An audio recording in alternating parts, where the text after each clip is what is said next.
이 성탄절 우리 예수님이 오신 것은 하나님이 우리와 함께 하심이라고 하는 귀한 메시지를 우리 찬양을 통해서 우리에게 들려주셨습니다. 다시 한번 감사를 드립니다. 할렐루야. 여러분들에게 이 성탄을 통해서 임마누엘 하나님이 우리와 함께 하신다는 이 은총이 충만하시기를 간절히 축원합니다.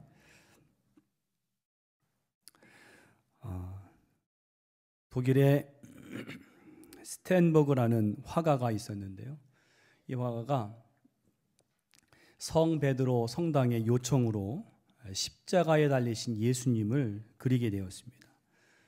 얼마간 이 그림을 그리다가 이 스텐버그가 보수가 적으니까 이제 그림값을 흥정할 생각으로 그림을 중단했습니다.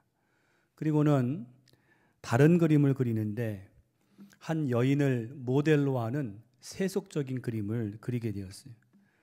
하루는 그 모델 그림을 그리다가 잠시 쉬는데 그 모델하는 여인이 저 구석에 그 그리다만 십자가의 그림을 보면서 저건 무슨 그림이냐고 이렇게 물었습니다. 그러자 이 화가가 귀찮다는 듯이 그냥 그 예수님에 관한 그림이라고 이렇게 말을 하니까 여인이 좀 놀란 표정으로 아니 십자가에 못 박혀 죽는 모습인데 무슨 이유죠? 무슨 잘못을 했죠? 이 화가가 가만히 보니까 이 여자가 예수님에 대해서 아는 바가 전혀 없는 거예요. 그래서 아주 간단하게 예수님에 대해서 이야기를 들려주었습니다. 저 예수님은 2000년 전에 저 유대 땅 베들레헴에서 태어나셨고 많은 병자들을 고치셨고 죄인들의 친구가 되어주셨고 또 하나님의 말씀을 전하셔서 많은 사람들을 돌아오게 했지만 결국에는 사람들의 죄를 대신해서 저 십자가에 저렇게 못이 박혀 죽었다오. 이 얘기를 가만히 듣던 여자가 갑자기 흐느껴 오는 겁니다. 그 이 화가가 당황해서 이 여인을 달래면서 위로하기를 울지 말라고. 저 예수님은 십자가에 죽기만 하신 게 아니라 사흘 만에 부활하셨다고. 그러니까 울음을 그치라고. 그 말에 이 여인이 울음을 그치고 말하기를 정말 저분이 부활하셨냐고. 정말 부활하셨냐고. 그러면서 기뻐하면서 얼굴이 아주 환하게 밝아졌습니다. 이 여인의 모습을 보면서 이 화가가 큰 충격을 받았어요. 나는 그저 돈이나 벌고자 하는 마음으로 이 십자가에 달린 예수님을 아무런 감동 없이 그렸는데 이 여인은 예수님이 만백성을 위해 죽으셨고 부활하셨다는 말에 저렇게 밝은 생명력을 갖고 있지 않는가. 나는 내가 말한 저 예수님의 십자가와 부활을 과연 나는 믿고 있는가. 이걸 계기로 스텐버그는 예수님의 십자가와 부활에 대한 새로운 신앙을 회복했습니다. 그리고 회개하는 마음으로 그 미뤄뒀던 그 그림을 완성을 했습니다. 그 그림이 바로 유명한 스텐버그의 십자가라는 그 명화인 것입니다. 여러분, 미국의 정신과 의사 유명한 칼 메닝거라는 분은 그분이 했던 유명한 말이 뭐냐면 태도가 사실보다 중요하다라는 말을 했습니다. 오늘 스텐버그의 일화가 이것을 잘 말해주고 있습니다. 여러분, 예수님이 십자가에 죽으시고 부활하신 사건은 역사상 가장 위대한 사건이요 사실이죠. 그런데 그 귀한 사실을 어떤 마음을 갖고 바라보느냐. 오늘 여인은 정말 순전한 마음으로 저 예수님의 십자가와 부활을 나의 사건으로 받아들일 때에 큰 은혜를 받은 것입니다.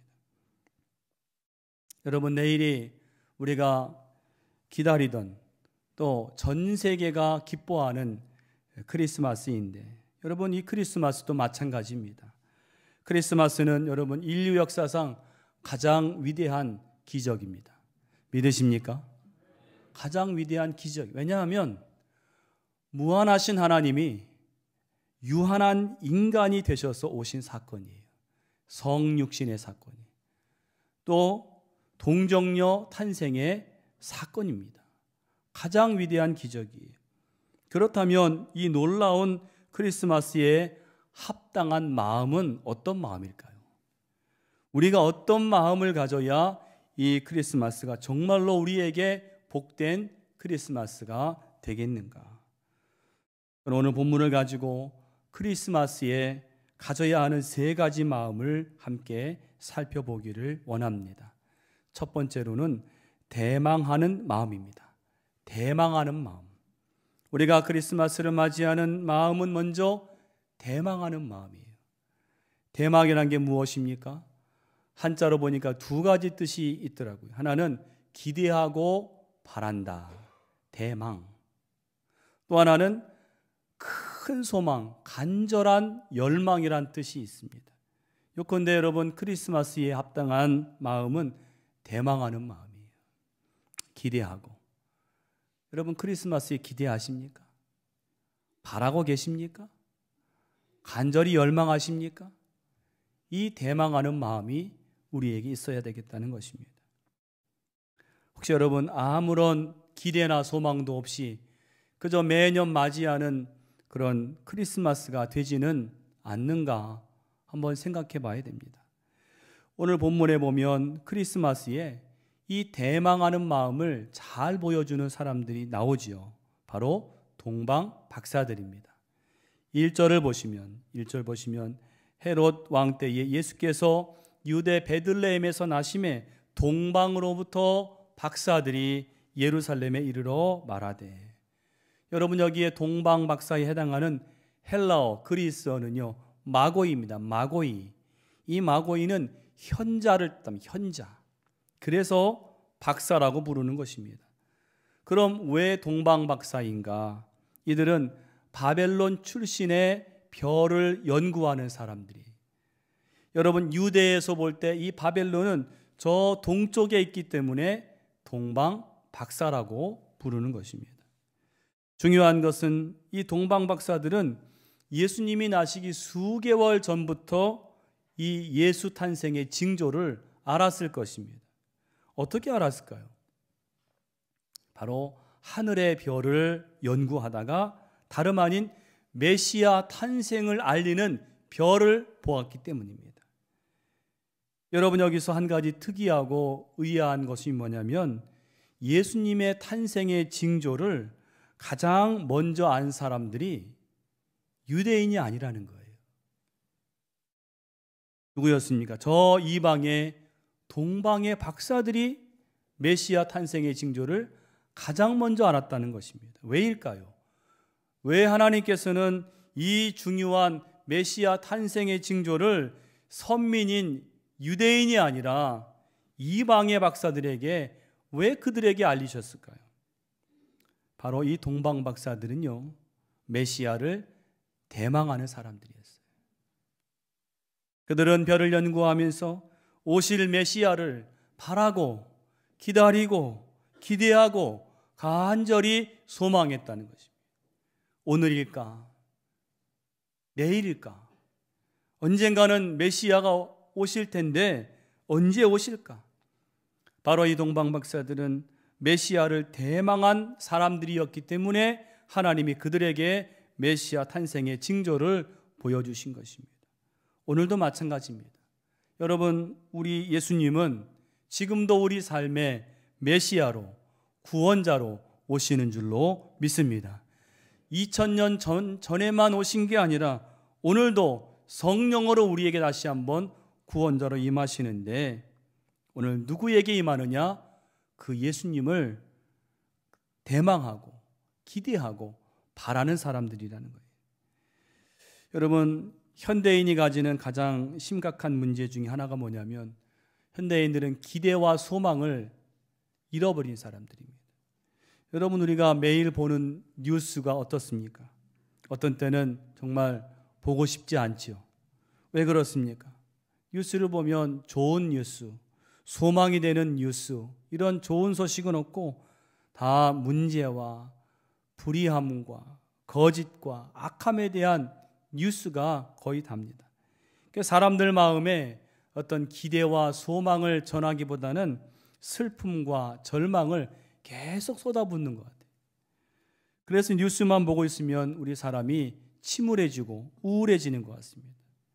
여러분, 요즘 청년들 보시면 무슨 기대와 소망이 있는가? 이것도 알 수 없고 저것도 알 수 없어서 기대와 소망은 온데간데 없고 포기만 늘어나는 것 같습니다. 그래서 여러분, 한동안 유행한 말이 삼포세대. 삼포세대가 뭔지 아십니까? 연애 포기, 결혼 포기, 출산 포기입니다. 할 수 없다고 생각하는 거죠.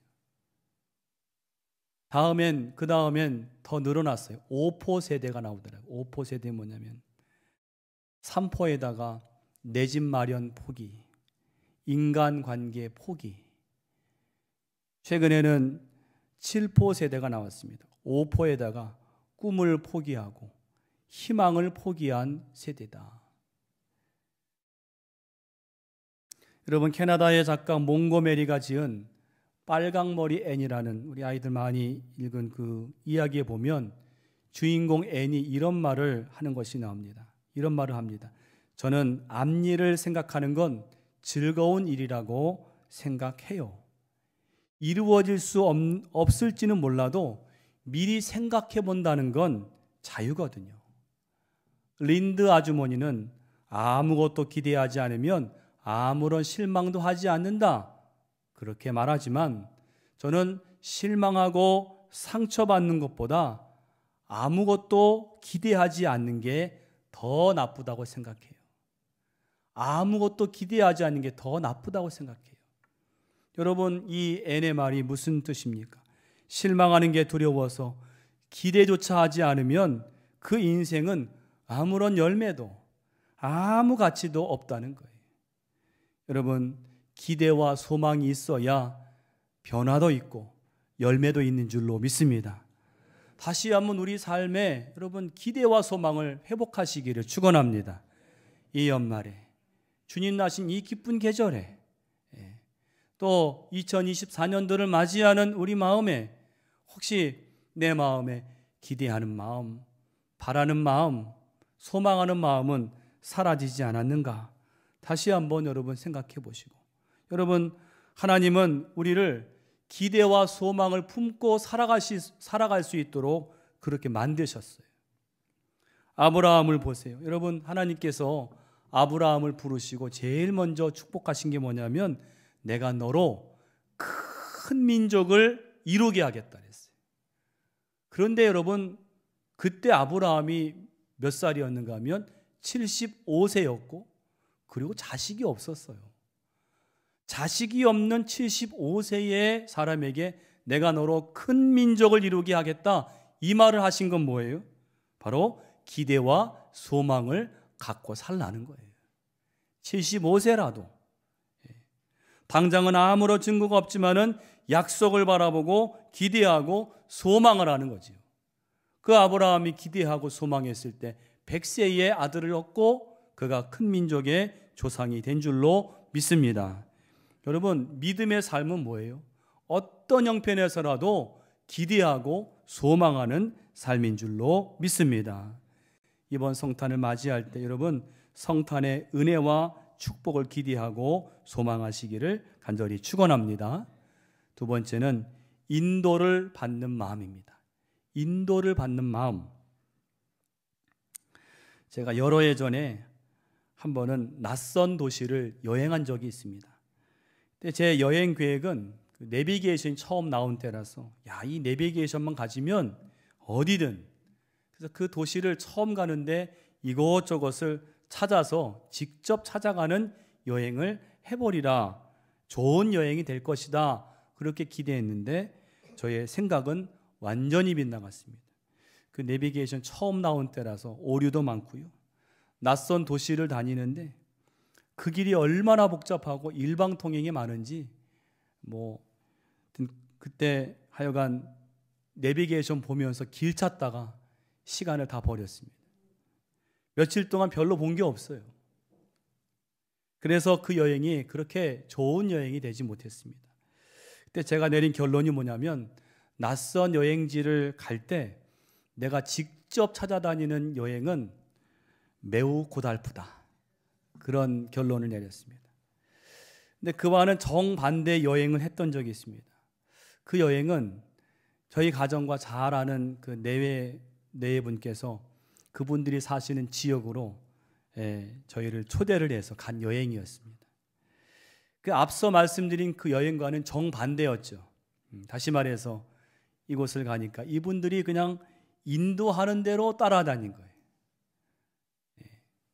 그런데요, 그렇게 인도하는 대로 따라가니까 얼마나 여행이 알차고 풍성했는지 모릅니다. 명소도 많이 가고 또 맛집도 가고 유람선도 타고 하루 동안에 많은 걸 누렸어요. 여러분, 여행도 내가 일일이 다 계획하고 찾아다니면 고달픈 반면에 인도를 받으니까 세상 편하고 즐겁더라고요. 여러분, 우리 인생도 마찬가지인 줄로 믿습니다. 우리 인생을요, 내가 좀 많이 안다고, 내가 좀 똑똑하다고, 내가 계획하고 내가 주도하는 인생은 그냥 그야말로 수고와 슬픔뿐입니다.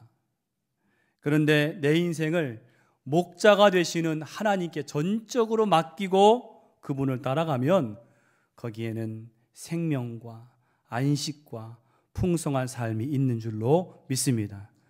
그래서 다윗이 그런 고백을 한 것 같아요. 여호와는 나의 목자시니, 그 다음 뭐예요? 내가 부족하다고요? 부족함이 없으리로다. 여호와를 나의 목자로 삼고 따라가다 보니까 부족한 게 없는 거예요. 풍족한 거예요. 바로 오늘 본문에 동방 박사들이요, 그런 인도를 받는 삶이었어요.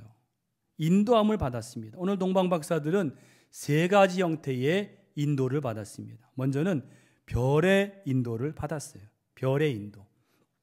오늘 여러분 2절 다시 보시면 동방의 박사들이 예루살렘에 와서 질문하기를 뭐라고 하는가 하면, 유대인의 왕으로 나신 이가 어디 계시냐? 우리가 동방에서 그의 별을 보고 그에게 경배하러 왔노라. 여러분, 박사들이 무엇을 보고 왔다고 하지요? 별을 보고. 근데 이 별은 그냥 별이 아니라 그의 별, 그의 별이라고 해요. 여기서 여러분, 그는 누구를 가리킬까요? 바로 예수님을 가리킵니다. 그들은 메시아의 별, 예수님의 별을 보고 유대까지 왔다는 것입니다. 여러분, 예수님이야말로 우리 인생길에서 우리가 참으로 바라보고 따라가야 할 별이 되는 것을 믿으시기를 바랍니다. 여러분, 사람들은요 다 별을 따라갑니다. 무슨 얘기인가 하면, 여러분, 세상에 유명한 사람들 뭐라 그러죠? 인기스타. 인기스타를 따라가요. 그런데 우리 믿는 자들은 인생의 참된 별은 오직 예수님이신 것을 믿고 따라가는 사람들인 것입니다. 근데 중요한 사실은 뭐냐면, 여러분, 별은 언제 볼 수 있나요? 별은 밤에 볼 수 있어요. 낮에 다 별이 있겠지만 낮에는 별이 보이지 않습니다. 오히려 칠흑같이 캄캄한 밤일수록 더 환하게 빛나는 게 별인 것입니다. 그런데 우리 예수님도 그렇다는 거예요. 다시 말해서 우리 인생이 편하고 문제가 없을 때, 환한 낮일 때는 예수님의 존재를 모르고 살 때가 많습니다. 그런데 우리 인생이 칠흑처럼 캄캄하고 깊은 절망의 밤이 되면 그때 비로소 예수님의 별빛이 환하게 비추는 것을 깨닫게 되는 줄로 믿습니다. 여러분, 우리가 인생의 어두움에 있을 때, 이 연말을 맞이할 때 우리 마음이 혹시 어둡습니까?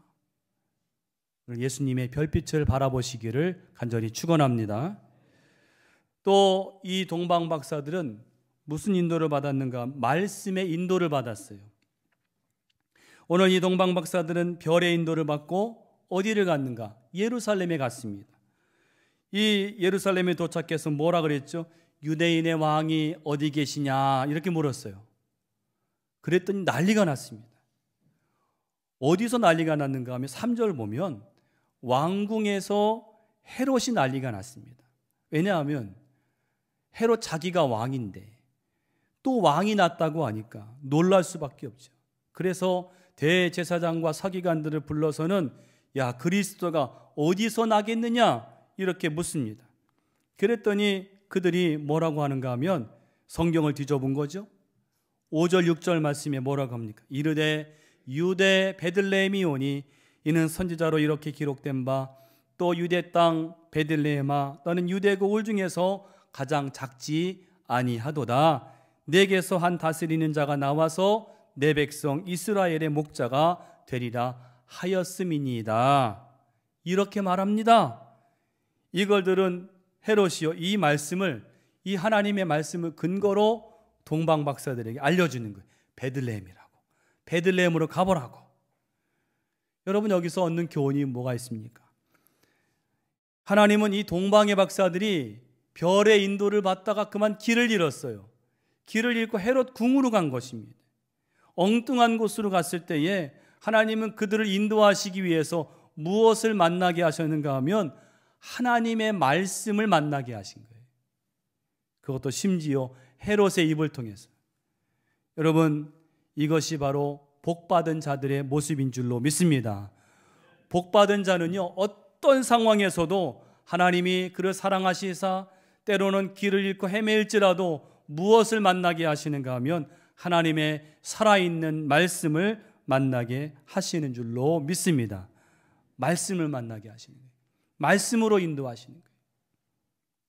또 동방 박사들은 무엇의 인도를 받았는가 하면 성령의 인도를 받았어요. 오늘 하나님의 말씀의 인도를 받은 동방 박사들이요, 예수님을 찾아갔습니다.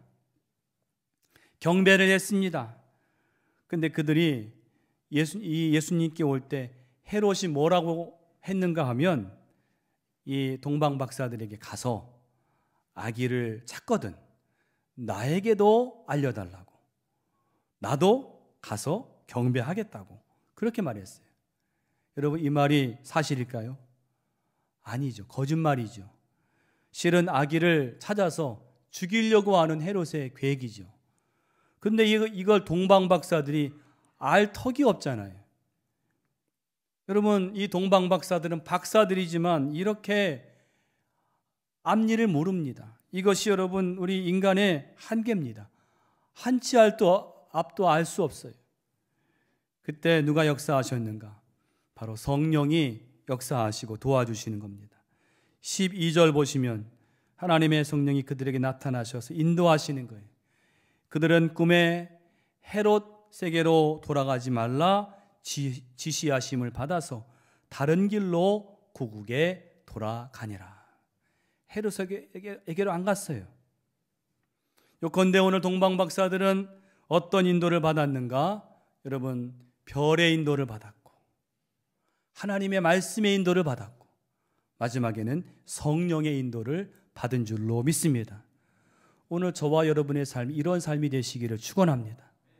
인도를 받는 삶, 별의 인도를 받고 하나님의 말씀의 인도를 받고 성령의 인도를 받아서 여러분 이번 성탄에 다시 오시는 내 마음에 메시아로 오시는 예수님을 다시 만나시고 또 2024년도도 이런 인도함이 풍성한 여러분의 삶이 되시기를 간절히 축원합니다. 마지막 세 번째로는 크리스마스를 맞는 마음은요, 참된 예배를 드리는 마음이에요. 참된 예배를 드리는 마음. 여러분, 크리스마스의 뜻이 뭔지 아시죠? 크리스마스는 그리스도를 뜻하는 크라이스트. 크리스는 그리스도를 말합니다.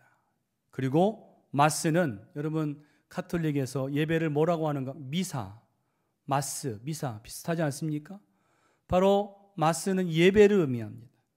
그래서 여러분 크리스마스는 그리스도를 예배함, 그런 뜻이 있어요. 이 크리스마스는 그저 선물 받고 즐기고 노는 그런 계절이 아니라 바로 그리스도를 예배하는 절기인 것을 믿으시기를 바랍니다. 이 크리스마스 예배가 없다면 그것은 크리스마스를 헛되게 보내는 거예요. 오늘 여러분 동방박사들이 예수님께 왔습니다. 근데 이 동방박사들이 뭘 했나요? 박사들이라고 해서 이 아기를 들여다보고 연구를 했습니까? 그게 아닙니다. 그들은 겸손하게 그 아기에게 경배를 했어요.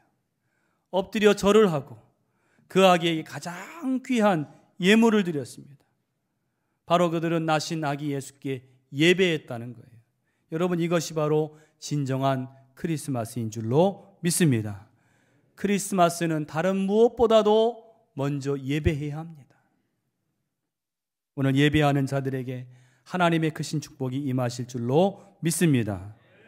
여러분, 오늘 이 동방박사들이 예물을 드렸죠. 다 아실 거예요. 어떤 예물을 드렸죠? 오늘 11절 말씀에 보면 황금과 유향과 몰약을 드렸습니다. 왜 이 박사들은 예물을 드렸을까요? 왜? 그 먼 길을 그렇게 산 넘고 물 건너 그렇게 고생해서 와놓고 또 예물을 드렸어요. 바로 여러분, 이 예물은 그들의 믿음의 고백입니다. 믿음의 고백이에요. 여러분, 우리도 하나님 앞에 예배할 때, 예물을 드릴 때 그 예물이 믿음의 고백이 되어야 할 줄로 믿습니다. 믿음의 고백이 되어야 돼요. 여러분, 이 각각의 예물 속에는 어떤 믿음의 고백이 있을까요? 황금은요, 황금은 왕을 상징합니다. 그러므로 이 동방박사들이 이 예수님께 황금을 드렸다고 하는 것은 이 나신 이 아기는 만왕의 왕으로 오셨음을 내가 고백하는 거예요. 당신은 만왕의 왕이십니다. 또 유향은요, 아라비아의 관목, 이 나무의 껍질에 상체기를 내면 거기에 기름이 나온다는 거예요.